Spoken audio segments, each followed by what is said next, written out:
Hello there. Thank you very much for joining us for another exciting edition of The People's Verdict on Camnet TV. This is a program that comes to you every Tuesdays at 17.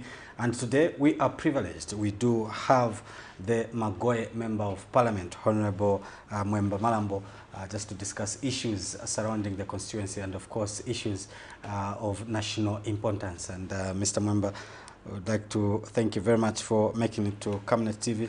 Welcome to The People's Verdict. Thank you very much, Kozi, for calling on us so that we can be able to share a few things, and otherwise we are ready to go for the program. Let's start with your first 3 years as Member of Parliament for Magoye. How has it been so far? How would you describe it?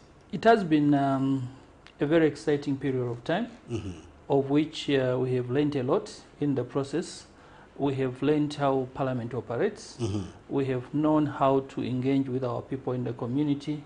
We have seen how best we can be able to dissect issues of development nature in our constituents. We have interacted with a good number of people in the country and internationally. And this has built us to be the leaders that we need to be. Yeah.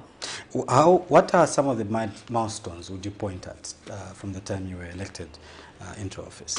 Currently, there is a lot that I can be able to point at. Currently in the Agriculture Committee at Parliament, serving the good people of the Republic of Zambia. And also I'm in the Committee on Education. And being in these committees, we are exposed to a good number of things, that which we learn. And so far, we have passed 2 budgets, and currently we are debating the 2023 budget. And in this, we are learning a lot of things that which we can be able to say, this is what we were called for to do. And the other thing is that we have achieved a lot of things in terms of our development agenda, both at national level and also in our constituents. Having said that, I know that we'll dive into the issues that are related to development nature in our constituents, which we are ready to package with you. You have mentioned the issue of debating the 2024 budget, and in the 2024 budget there is a proposed increase of CDF to 30.5 million. Yeah. What do you make of this increase? Perfect. Perfect. So far we had 25.7 million, which we absorbed as a constituency, and it has changed a lot of lives. I know we shall dive into those specifics, which I'm ready to give.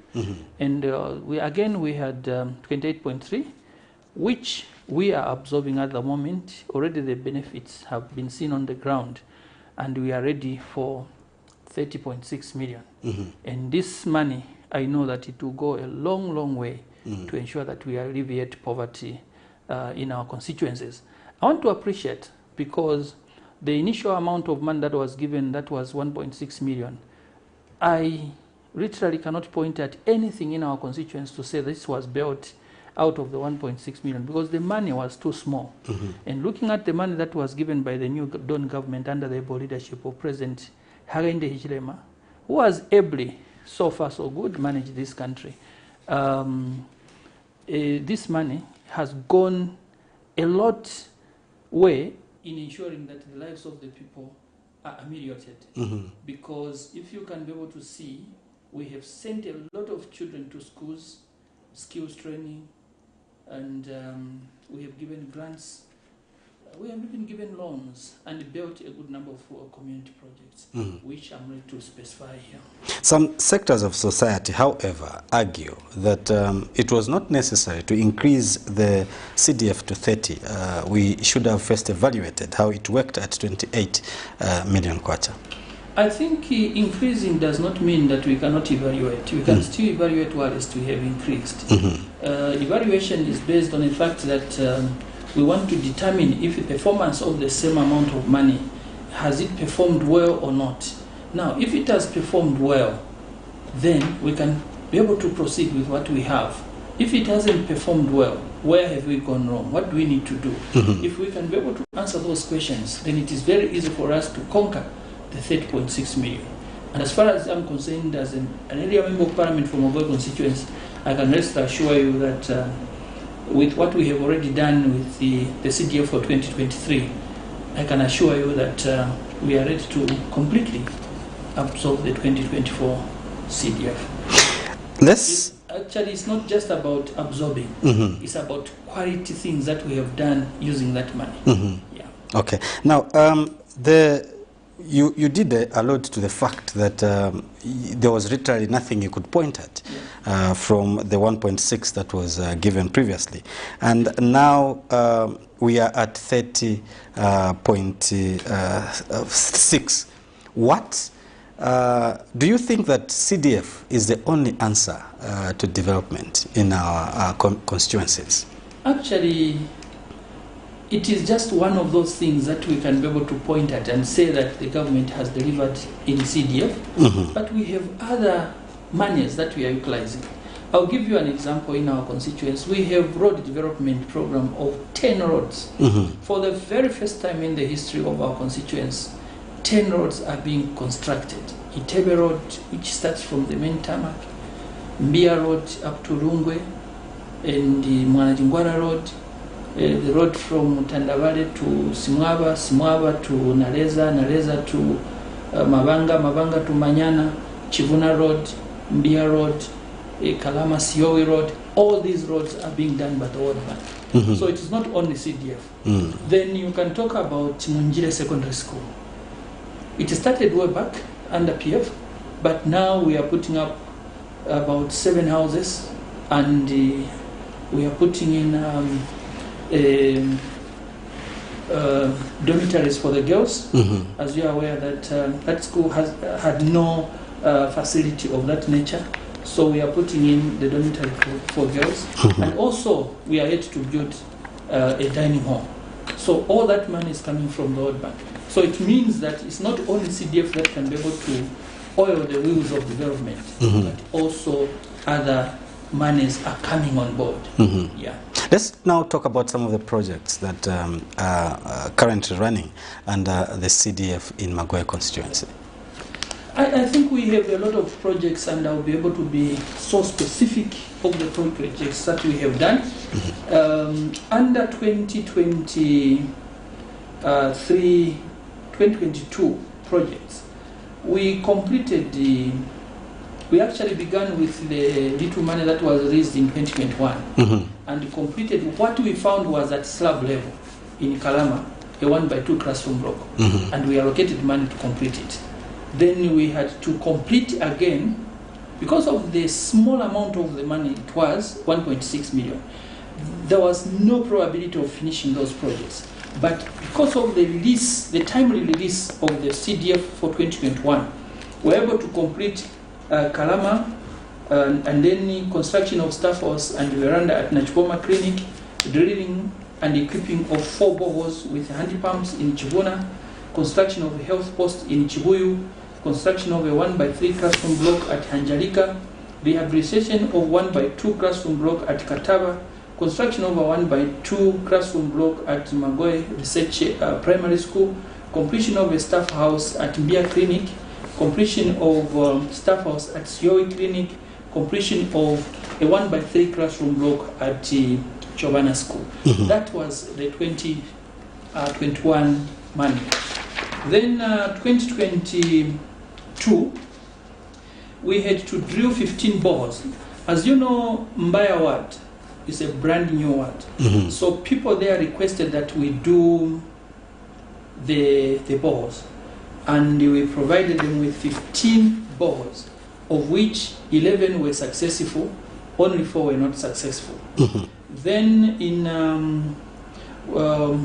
we agreed to drill 11 boreholes again, then 2 mechanized boreholes with about 5,000 liters of 500 liters tank at a cost of about 715,000 kwacha. This was due to be done around the constituency. These 2 mechanized boreholes was one for the clinic in Chivuna and one for the Chivuna market, because the population there is growing. So we needed enough water.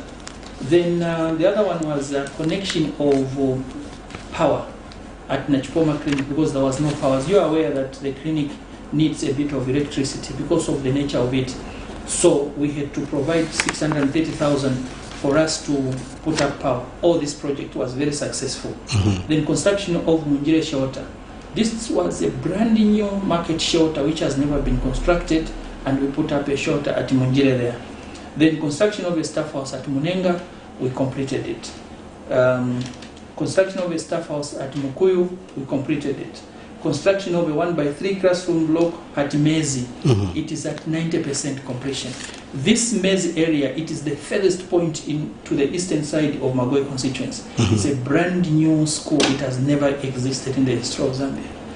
And then we have completion of a 1x2 classroom block at Magoe Research. This one was due to just add a bit from the initial amount that we had allocated in 2021. Then we had to rehabilitate Musuma Amagona Dam. This dam is a brand new, and the community requested that their animals have got no water to drink. So we had to put up that dam. It was completed and we commissioned it. Then we bought a brand new water pump at Magoe Clinic. We had a challenge of water, and we had to help the health post with this kind of money. Then the rehabilitation of the Dumba Ring Road in Magoe. We are trying to deliver all these monies in areas where it wasn't there before. And this has culminated into a different phase altogether for our constituents. This was for 2022. Then to proceed with the 2022, we had allocated money for Munjire Dam and the Mungwende Dam. These couldn't suffice because the World Bank came on board to help us with these roads, which is called the rural connectivity. Magoe was given 280 kilometers. So that alone is going to help put up a lot of things that are going to happen in our constituents. Then we drilled boreholes. We allocated two boreholes per ward in Konkola, Kalama, Musuma, Munjire, Munenga, Chivuna, Mwezi, Nachipoma, Manazingwala, all these. We gave them two boreholes for the beginning. That was under 2022. Then the same 2022, I'll segment to say that with the projects that we did, the whole entire money, 20.3 million, in the community projects allocation, it was absorbed. But we had to also buy a CDF vehicle from the same money. And we also allocated to purchase a brand new excavator, which we successfully managed to get. Then we actually also managed to build a house at Shembwe. Shembwe, it is in Itebe ward, and there was there were just two houses, and the staff there about 4, and the males were sharing one house. A female was renting in the village, and now that could compromise health delivery. So we had to request to build a house there, which we successfully did, and we are yet to commission it. We have not yet commissioned it.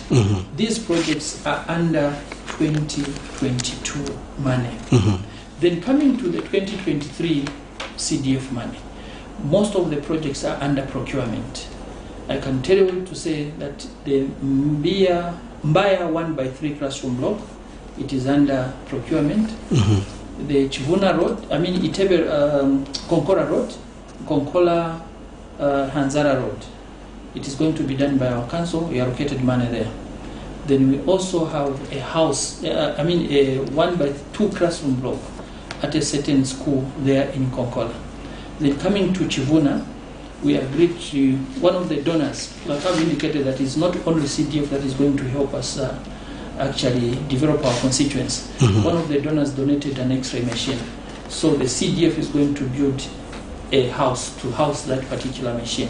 For the first time in the history of our constituents, there has never been an X-ray machine in that area. So we are yet to have that particular machine donated by the Catholics.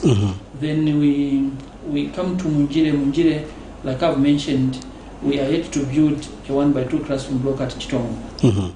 Then in Musuma, we shall fence 2 health facilities, and we shall build a palace for the chief. Then in Wezi, we are building a brand new police post. I forgot, under 2022, we are building a police post in Chivona. That one is a brand new, it has never been there. Maybe just to put it in context, we have never had a police post, a well-designed police post in Magoe before. So for the very first time, we have this one which we are building, and the one that we are about to begin building in Ingwezi. As you are aware, the population in Magoe is growing, and we need enough security. And there has been a lot of cases, murder, cattle wrestling, rape cases, and many more. So we are building those facilities. In Nachipoma Ward, we are allocated 460,000 to complete a police post there. Then in Imanajingwala, we are building a brand new school at a place called Lungwe. We are building a community school there because the distance from that school to another school, I think it goes up to about 15 to 20 kilometers, of which our children are not going to school because of the distance. Then you come to Kalama. Kalama, we are building a 1x2 classroom block at Naleza. And then in Munenga, we are building a brand new school again at a place called Lukuba. There is a river in between. So for the children to come from Lukuba to Munenga, they find it a challenge because of the river if it overflows. So these are the projects that we are doing under CDF in relation to community projects.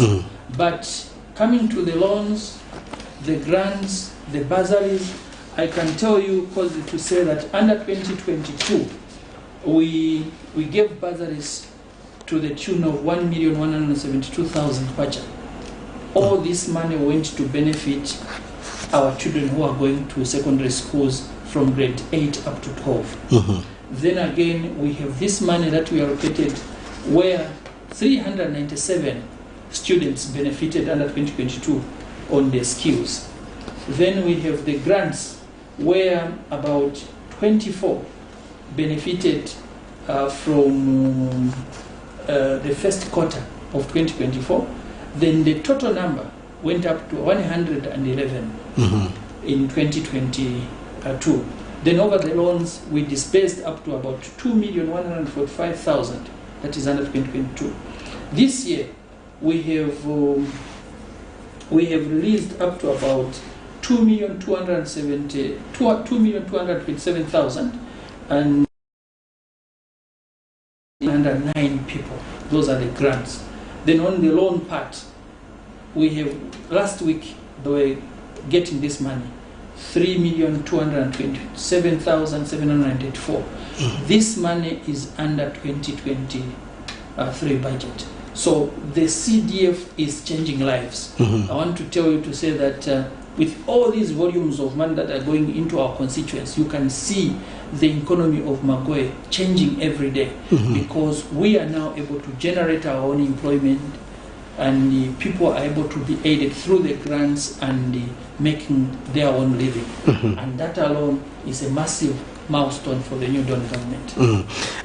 I'm glad that you brought up the issue of improving the economy of Magoe via CDF. I wanted to ask you, how have the people of Magoe benefited from CDF, considering the fact that the president has emphasized on the fact that contractors must come from the constituencies themselves? Thank you.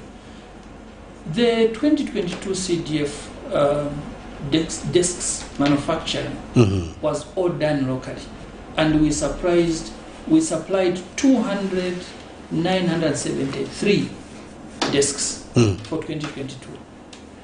All these desks were done by the local people. Coming to all these community projects that are being built, the 1x2, 1x3 classroom blocks, apart from the boreholes, but most of these are being done by the local contractors. And even now, the procurement have considered the local people. And that's what we require, because it is generating employment. And you have to know that marrying it with the skills that we are training the people, we now have qualified bricklayers, we have qualified plumbers, we have qualified electricians, and that alone has changed the face of our constituency. Yes. Following the pronouncement of a free education by the UPND government, how has this impacted Magoe constituency? If you have heard, 3/4 of the projects that we are doing are more related with the schools. And that's more reason why we are building more classroom space, so that our children, those that are sitting on the floor and those that are learning from outside, they can be housed in the schools. And this policy of free education has made even those that had never thought of going back to school, they are now in school. Now the only thing that we can do as leadership is to provide an enabling environment for them to excel in their education. And that we have provided classroom space and provided desks. Yeah. Now, what is the situation now that you are beginning to turn your resources into the education sector? You say there are children that are sitting on the floor, there are children that are running from outside. What is the situation like? The situation now is well catered for. Like I've indicated, 2022, we provided 2,973 desks. Again this year, we shall produce 3,000 desks. So we are mitigating on the desks issues. Then on the classroom space, you can see every constituency, there is a classroom that we have constructed. In fact, at Munjire, it is actually operational. Hanjarika. At Hanjarika school, we built a 1x3 classroom block, which is now occupied, meaning that that challenge they had is now no longer there. Yeah. Let's talk about agriculture. The only projects that I think I've heard you mention as regards agriculture are the dams. What is the situation like as regards deep tanks and other? I know that Magoe is a farming constituency. What we have done is that we are trying to put things in phases. If you have heard, I've talked about a house that is going to be built in Itebe, which is a vet house. We shall build another vet house in Konkora. We first of all have to sensitize our people on what they require. Then from there we shall create what we call vet centers of excellence, where we shall put up spray races, and from the spray races we shall now put in the machineries that are supposed to help mitigate on the diseases of animals. That include the vet. There will be a vet clinic there, where they'll stock drugs, vaccines, and other auxiliary issues that are necessary for the vet industry.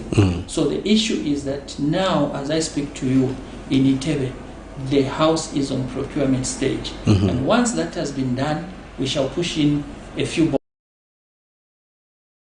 tanks. And each deep tank is going to have a bore. And each bore is going to be mechanized so that people have regular water to ensure that the animals are well worked on. As you are aware, like you have indicated, Magoe on the western side is more pastoral in nature. People are more in livestock. On the eastern side, they are more in livestock, of course, but also much of it is on the crop production. So we have done that, and we want to escalate that to a level where each ward will have a center of excellence, that which is going to help our people.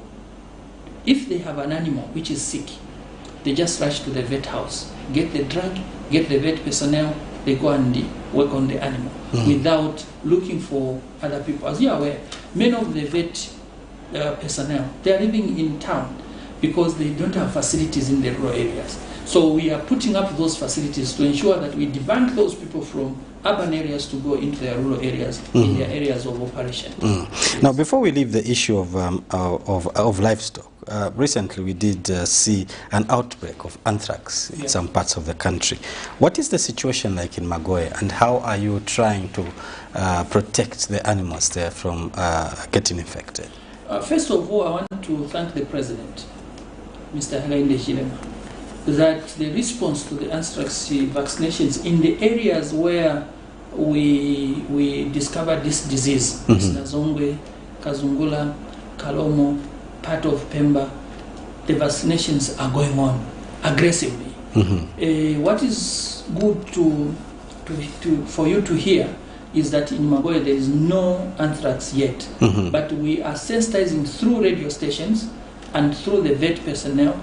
Our people need to buy the vaccine and vaccinate their animals so that we are ready for this disaster, because anthrax really kills. It doesn't only kill cattle, it does kill any animal that will eat the carcass, including a human being. So we really need to aggressively handle this disease so that we can eradicate it. The economy of Southern Province predominantly is cattle. So as I speak to you now, the whole entire Southern Province is under lock. We are unable to bring in any animal into Lusaka. So meaning that the economy of Southern Province is going to be affected, because most of our people are farmers. So we really need to vaccinate all the animals so that we can be able to continue selling like we have been doing before. How have your people in Magoye constituency responded to the message of vaccinating their animals? Actually, like at my farm, so far there are some people who have been coming. I bought a bit of some vaccines. I think I got about 14 bottles, of which people have been coming to vaccinate with me around myself there. And we have taken the same message elsewhere so that the people can vaccinate. Now, how they've received the message is that they are aggressively buying. I was promised by Livestock in Mazaboka to say that this week they are going to bring out another 1,000 bottles of the same vaccine. And we have encouraged our people to come and buy so that we can be able to vaccinate our animals. Yes. Let's get to crop farmers. We are getting into November. We are in November now. Have the farmers received the farming inputs? 90% of our farmers, they have received basal dressing and top dressing. 10% they are making what they call head count in few areas.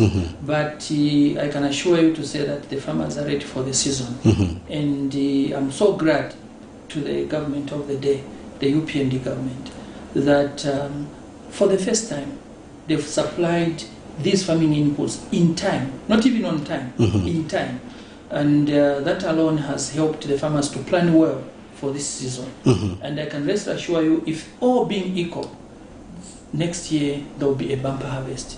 There's only one thing that we cannot be able to control is the weather pattern. But the rest of the things the government has ably done. Yeah.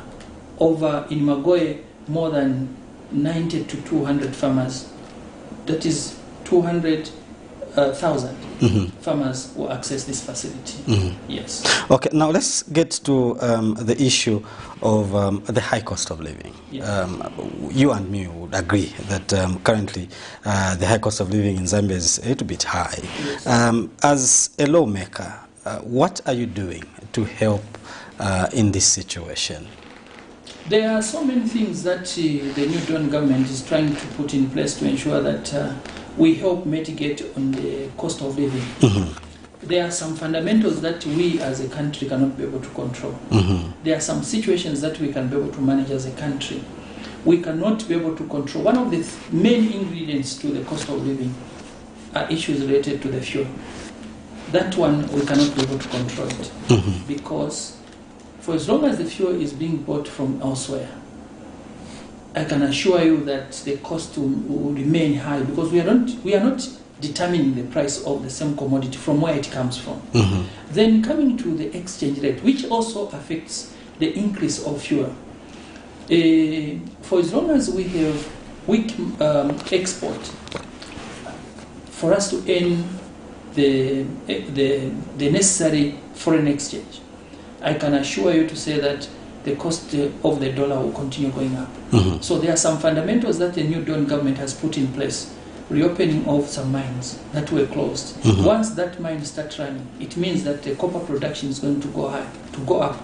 As you are aware that this country is purely dependent on copper. And once we have this company running, and then we also help to open more plant, that is going to help us increase the tonnage that we are going to produce per year. And once that has been done, the dollar that is going to come in the country is going to be good enough for us to mitigate on the exchange rate. Not only that, the New Dawn government has created an enabling environment for trade. And that's more reason why you have seen foreign direct investment. You have heard of the opening of the nickel mine in Winunga, I mean in northwestern province, and you have seen other mines opening elsewhere. And there are so many mines. You have heard when the president was in China, there is a company that is yet to invest in battery manufacturing, which is going to be manufacturing it from the lithium that is being produced in the country. And that alone is going to, apart from creating jobs, but it is going to help bring in foreign direct investment. So once that has happened, it is going to have enough, we shall have enough dollars in the country so that we can be able to mitigate on the exchange rate. Yeah. Now, let's talk about what we recently saw in Parliament, where the Speaker suspended 17 opposition MPs and independent member of Parliament. What do you make of this? So far, there were 19 members of Parliament who were suspended. And what you hear from outside and what we see in Parliament are totally different things. Surely, where on earth can you let that dignified house to be turned into a club where an individual MP can be able to point the finger at the presiding officer, who is then the Speaker of the National Assembly? We know that the Speaker of the National Assembly, even elsewhere in the Commonwealth, they are highly respected people. But for that matter, me as a man, I stand up on a platform and start pointing a finger at a female member of Parliament. That is pathetic. So, suspending of members of Parliament, there are some standing orders. And once you abrogate those standing orders, you are subject to some sanctions. And these sanctions culminated into the expelling of these members of Parliament for a certain period of time. Of course, they'll still come back, but they have to reflect on what they did. Is it the right thing or a wrong thing? But as far as I'm concerned, when I was observing, I was seated near to the Speaker there. I was observing what was going on. Seriously speaking, one of my colleagues from Copper Belt, I don't want to mention the name because he is not here to defend himself. When he stood to speak, he was just guided, and he became so annoyed to start pointing fingers at the Madam Speaker, and that alone was bad. And then the Speaker ordered him, just like any other member of Parliament can be ordered. We have seen even Patrick Madibin did it, Amusa Mwanamwamba did it, and other speakers were doing it. And those people were accepting to be told to say, go outside. They were accepting, but he himself refused. And the moment he refused, we saw a hood of members of Parliament to go and surround him to protect him not to go out. And that created the anarchy, and hence the suspension. Then the other day again, one of the independent members of Parliament did the misbehavior as well, raising the same point of order that was raised by the member of Parliament, again misbehaving. And he was told to march out. He refused. So that can tell you how other members of Parliament are unable to simulate, to understand the dynamics that happen in that particular house. Because I, as a member of Parliament, I have to conduct myself objectively, so that the reflection of my behavior in Parliament will reflect the behavior of myself in my particular constituents. Because once I misbehave, the people are looking at me. Of course, other people, they will say, that's how you need to work. Now, do you think that by doing wrong things, that's being a good man? The answer is no. We should help this country to heal. We came from a government that was intolerant. The president has tried his very best to unite this country. But at the end of the day, we are finding it a challenge because some of our colleagues don't want to accept that they lost the election. They are being given CDF, they are operating with CDF, but they are unable to appreciate. Even when they go on the floor of the House, they'll continue saying to say CDF is a bad thing. But when they go in the constituents, they are using the same money, making some projects. Some sections of society, however, argue that the Speaker erred in law as regards suspending these MPs. Suspending, I think there was no law that was abrogated. The only thing that other members are saying is an abrogation on the appointment of the leader of the opposition, that which they are quoting the Constitution. But there is precedence that has been created before. of which even the former ruling party under the speakership of Patrick Madipeni, State Council, it happened. So the precedence, when you create a precedence, it qualifies at law. So the Speaker Mary followed the precedence and he accepted what was written. Even this sitting that we have, when the leader of the opposition then was appointed, did they have elections? The answer is no. He was just appointed and the letter came from the Secretary General. So equally now, it came from the Secretary General. But I don't want to dive into PF politics, but I want to indicate to say that the Speaker only accepted that which was given to her based on the appointment and the names that were found at the registrar societies. What effect do you think this has on the democracy of our country? I've heard people saying that democratic space in the country has shrunk. I laugh at it. I've been a provincial youth chairman for UPND for the past 11 years. And I've been around the party from 1998. I've worked with the Anderson Mazoga, may his soul rest in peace, around him. I've worked with President Hijilema from the time that he came in 2006 up to date. The democratic space that we had under PF was horrible. It was bad. I was in and out of the cells. The president was arrested so many times. And even going into his house, I was the first person, when the president was barracked in that house, I was the first person with my colleague, Mijeroga Sauta, the MP for Bwenga, to go in that house at 01 when he was surrounded. And what we found in that particular house, because you cannot stand it, because tear gas was massive. I could imagine how the president survived in that particular house for that long period that he was in that particular house. But here comes someone who says democratic space has shrunk. You can only shrink from what was big. It means that under PF, all was well. Now, under UPND, the democratic space has shrunk. Are you sure that now it has shrunk?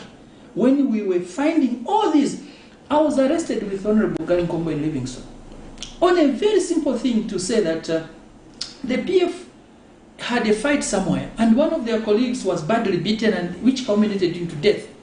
And they came and rounded up our camp and we were put in the cells. I was with the Honorable Muntanga, may his soul rest in peace, at a cell at the airport there. Look, are we talking of the shrinking democratic space, or we are talking of the democratic space that has been improved under the new Dawn government? Because we are giving each one, a person who is arrested, he's given time in court. And there is not even a single person whom I can claim to say has been detained for more than 2 weeks. Under PF, we are seeing people being detained more than necessary. These people that are being arrested, they could be detained today, but tomorrow released. And people, even outside, people are saying, no, you are too soft on these people, and that's more reason why they are misbehaving. We are saying to say, we are not as soft, but we are trying to protect the democracy that we fought for in 1991. But the critical point that I want to raise to you, cause, is that the democratic space has not shrunk. It's only that we have a lot of people who are using the social media and other platforms, even this platform, to inculcate some indiscipline in the society by way of disseminating wrong information, so that the people will think that the new Dawn government is bad, even compared to that of PF. I want to tell you that the PF government was terrible. It was a bad government. This new Dawn government is releasing CDF at the time that they release CDF in Magoy. They also do the same in the PF-held constituencies. But under them, Magoy only received in 2016-2021 period, they only received CDF 1.6 2 times. The other one was full 1.6, the other one was only 700,000, 2 times. So it means that there was segregation. Are we talking of democracy that has shrunk? People were killed. Martins Chibulo was killed. Reza Mutapa was killed. One of my colleagues, I was at the force headquarters when the president was called to appear. I was with Frank Tayari. And I sent my vice youth chairman provincial to go and buy a drink of water because there was tear gas there. I just told him to go and buy water. And as he was going there, one of the colleagues from who was in the prosecution there was shot at under PF. Have you heard of any person who has been shot at under UPND? There was a person under UPND who was shot in the battle. Up to now, the bullet is still in the buttock of that person at the High Court. Have you heard of somebody who has been shot? I was in Seseke. My president, I was with him. At the time when the president was almost shot in Seseke, I had to dive on his chest. Of course, before he fell down, we picked him and rushed in the bush. We were in the bush for about 8 hours. 8 hours running away from the thuggery of the PF. Has democratic space shrunk? The answer is no. The only thing that we needed to do as a country is to first of all find time to heal, accept the status quo that UPND is in government. And then from there, let us look on the development agenda based on the 10-point plan that the New Dawn government put in place. Are we in conformity with that? How far have we gone with it? Tick in the boxes and see if we are not conforming with what we promised the people of Zambia. Yes. What they are alluding this statement to is the number of arrests of especially opposition political party leaders. They're saying the UPND is arresting these opposition leaders and this is shrinking the democratic space. Okay. The word shrinking.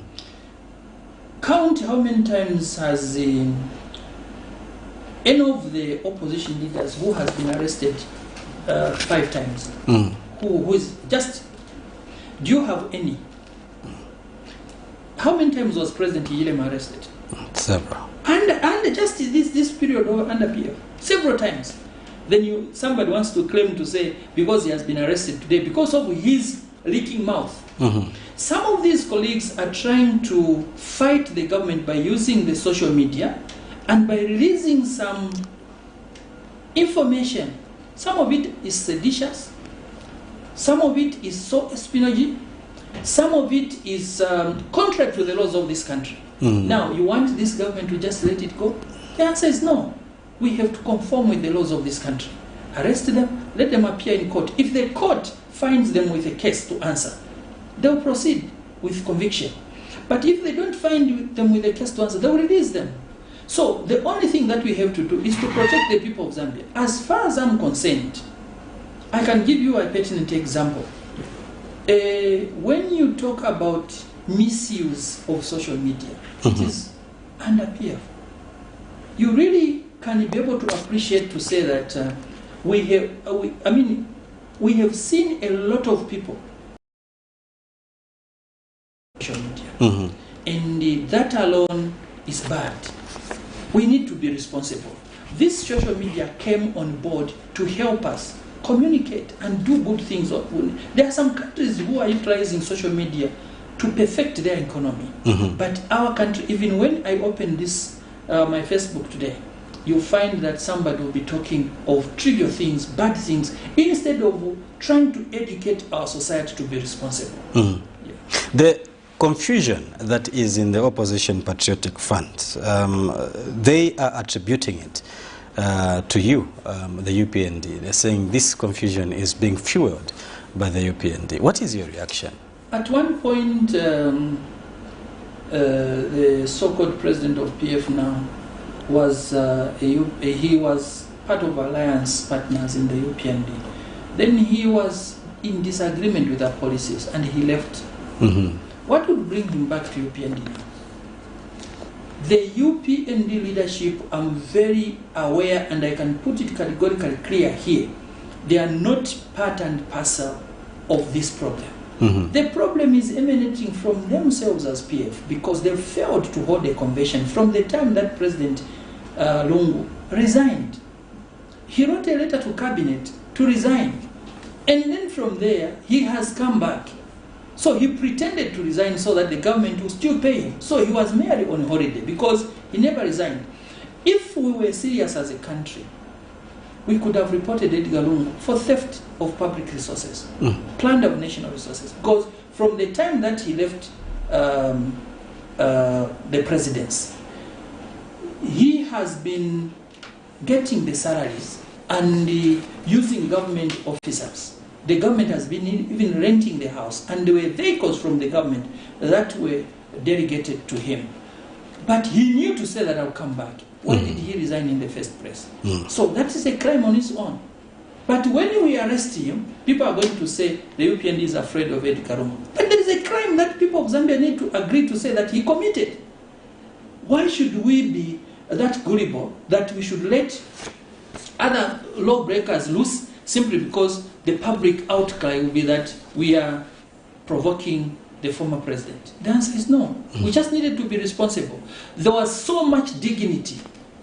I was actually, before I came here, I was talking to one of my colleagues. I said, there was so much dignity in Edgar Lungu being the father of the nation, other than bringing him with all the atrocities that he committed and thinking that he can still be president of this country. In as much as everyone has a right to stand as president, but I can assure you that when he meets us on the ground, he's not going to withstand.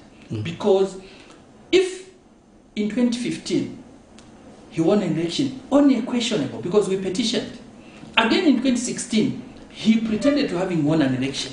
Come 2021, we beat him. What will make him win this election now? Purely zero. So the mathematics that worked on him was totally wrong.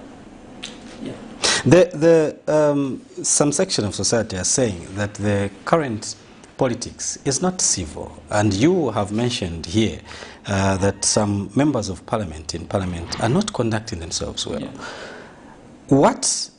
Where have we gone wrong? What should we do in order to come back to civil politics? We really need to have no time to come back to civil politics. We really need to take it as a personal, as quickly as possible, because we need to normalize and help develop this country. Because we are putting too much energy on politics other than looking at the national development. What has gone wrong is that the PF has not accepted that they were defeated in the election. And having not accepted, they are using every means possible to ensure that they make the governance of UPND to fail. One of the critical points that I credit the president for is that he made sure that most of the civil servants, those that were appointed under PF, as you are aware that in the constitution of PF, clause, I think that is article number 3, it indicates that a person has to belong to PF to be appointed in a senior position. And the president never fired those people. He let them be because they are Zambians. But at the end of the day, they are trying every means possible to sabotage the governance of UPND. And when you see us talking to these people, somebody will say that we are fighting the opposition. The answer is no. These people are doing things deliberately, fighting the governance of UPND deliberately. I can give you very serious examples, but I don't want to cite names here. But you can see that they are undermining. In other areas, you should know that even 2022 CDF has not been utilized in other constituencies. It is there in the bank. It is there in the bank. Then again, the same person who is not utilizing that CDF, he comes in parliament and says, why should you apportion 30.6 million when we have not used the other money? But us who have used that money, we want that money. So you find that that bank account is so fat because he's unable to give the loans, depriving the good people that elected him of an opportunity of utilizing that money for their development. The CDF grants, the CDF loans, the CDF bursaries, the community project CDF, and even disaster management CDF is not used. It is there. But when you come to parliament, you say the new dawn is not working. Who is not working? Because you have been given the money for you to give to the people and develop your constituents. But at the end of the day, you are coming to parliament to pretend that all is bad because you are unable to utilize the resources that you've been given. But some of us who have utilized this money, we are able to see results. Like I've indicated, I've tabulated this for you to see how far we have gone with the resources that we are given as a constituency. They're also, the PF are claiming that the executive is abusing the judiciary against the opposition. The other time there was a gentleman who indicated the same in a similar way. When a judgment has been given to their favor, they celebrate. When the judge, by using the same people, the same judiciary that they are claiming to say it is being abused by UPND, once it rules to their favor, they celebrate. What is wrong not to celebrate when it rules against them? Because the wheels of justice are round. They have to turn all over to ensure that there is justice at the end of the day. But most of the people, I want to tell you, they are very happy in the way the UPND is working with the judiciary. There is literally very little interference, if any. I'm not part of the judiciary, but I can see it from outside. That the three arms of government, they are operating highly, highly independent. What is it that you can say that the UPND has done in the past 3 years that would impress the Zambian people?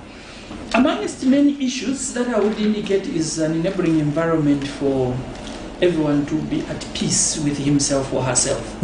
First of all, when you go outside, you feel very comfortable. You will not see thuggery that we're finding that everyone is just moving, grab your bag, you go at intercity, everyone. So there is that peace. Secondly, the rule of law.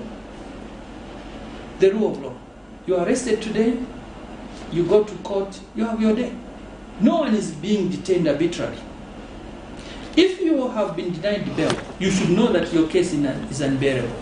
But if it is bearable, you are going to be released just immediately when you are arrested. The other issue is that we have seen the international relationship with other countries having been improved effectively. As I speak to you now, we don't have a rogue nation. Most of the nations are appreciative of what the New Dawn government is doing. At one point, these PF, some people, they tried their very best to bring the name of other countries by saying that they are imperialists. And they even questioned to say, why doesn't the president go to the Far East?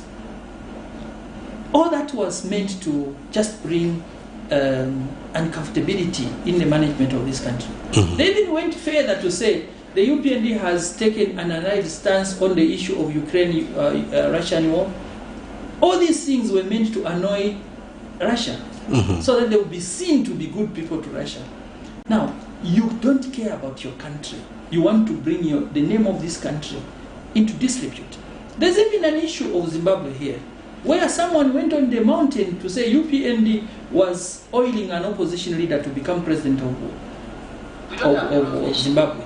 Totally wrong. So the issue is that the international relationship has been well improved. The other thing is that regardless of where you are, the CDF money is going to hit into your account. Regardless of the constituency, whether it is held by an independent or opposition or UPND, at the same time, when Maboy receives money from CDF, even the other constituencies are going to receive at the same time. The other issue is that there is equitable distribution of the national cake. The roads that are being made, I can tell you to say currently, the government, there's no road in Southern Province where the president comes from. There is no road at the moment which is being constructed. But look at the number of roads that are being constructed countrywide. It doesn't mean that the president does not want to develop where he comes from. The answer is that there is this equitable distribution of the national cake. The other thing is that the New Dawn government introduced free education. It is hitting every area in the whole country. People who were unable to pay for their school fees are now going into school. The other issue is that the meal allowances at the universities of these schools, they are getting meal allowances, which was abolished by PF. So I can go on and on. There are so many achievements that the New Dawn government has achieved, and I can rest assure you because that we are meant to build the lives of the people of Zambia, and we mean well for this country. Yeah. Now, before we come to the end of the program, let's talk about the youths. You are Southern Province Youth Chairperson. What are you doing in order to ensure that the youths in the province are empowered? Many of our youths have received money from the grants, from the loans, and there are some other 3 projects that we have done, which I cannot mention on this radio, that which are going to help the youths in the province. I'm a very proud provincial youth chairman, because starting from 1st January, these 3 projects, the other project is already paying, because last week it hit the account. The other 2 projects are yet to start paying. I can assure you that this second project, they are now working on it. Just the moment they deliver, it will start paying. The other one, we are just looking for a partner to start working. And once that has been done, the youths are going to be happy. Of course, no one can be able to be can be a happy politician without money. They need money. And all these 3 projects that I'm talking, they are money bent. We want to give our youths resources to have, so that they can help mobilize the party. As you are aware, UPND won this election on a premise of the youths. Yeah. Now, as we come to the end of this interview, Honorable, what are your concluding remarks? My concluding remarks, Kozi, is that I'm asking you, people from the media houses, to be responsible enough to disseminate the correct information to the society. Once that has happened, I can assure you that we can have a normal country. It is very easy in journalism to compare stories. If there is anything that I'm being alleged as Honorable Member of Parliament for Magoe, you can be able to counter the same. You ask me, you ask the person who has told you, so that you can have a balanced story. The other thing is that we have a responsibility as a country to unite this nation. There is this issue of tribalism. I hate to hear somebody who talks about tribalism. Whatever you do, if today I'm arrested as Member Manabo, somebody will say, oh, HH is arresting his brother. But the moment you arrest somebody else from another tribe, they say it is tribalism. Even when you have committed a crime, even when you even go further to involve the chiefs in the same, that is barbaric. Let us unite this country. We only have one country, and we have nowhere to can run to. Honorable, I would like to thank you very much for making an appearance on Camnet TV. I really appreciate this call. I'm regular, I'm available, and whenever you need me, I'll be available. I thank you most sincerely for the opportunity given. May we have a blessed week. Thank you so much. God bless you. Thank you very much, Honorable. You have been watching the People's Verdict on Camnet TV, and today we did feature the Magoe Member of Parliament, Honorable Mwemba Malambo, and we are discussing various issues ranging from his constituency and, of course, other national matters. On that note, we come to the end of today's program. Don't forget to join us again next week at the same time when we bring to you another exciting program. On behalf of the entire production team, have a blessed evening.